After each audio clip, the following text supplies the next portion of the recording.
गजब तोहर पतरी कमरिया लेला जान गोरी तेरा छिन जरिया पागल तोहर ओठा लाली करे चुमा लेवे के मोरा मन करे लचके गजब तोहर पतरी कमरिया लेला जान गोरी तेरा छिन जरिया।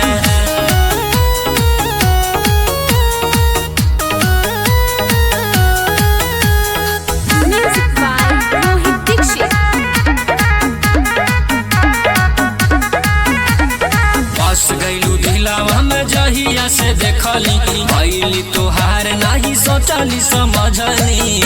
सुनो गोरी बस गइलू दिलवा में जहिया से देखली भइली तोहार नहीं सोचली समझली राती के सपना में आवेलू दिलवा पर बिजुली गिरावेलू लचके गजब तोहर पतरी कमरिया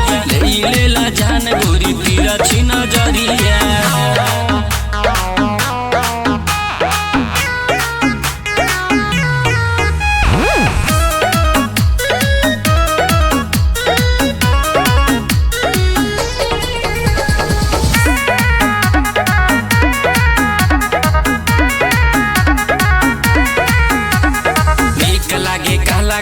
सूट साला भरावा काला तिल गली पकड़ी रे कजरावा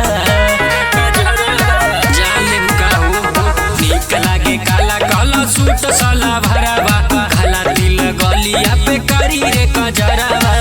काहे ना भेंट हमसे कर दारू काहे आज कही के तू तारा दारू कराबै से प्यार गोरी सागर मरिया दिहल जबान गोरी संतोष सवरिया लचके गजब तोहर पतरी कमरिया लेला जान गोरी तेरा छिन जरिया लचके गजब तोहर पतरी कमरिया लेला जान गोरी तेरा छिन जरिया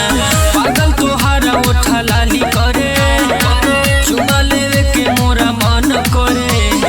लचके गजब तोहर पतरी कमरिया लेला जान गोरी तेरा छिन जरिया।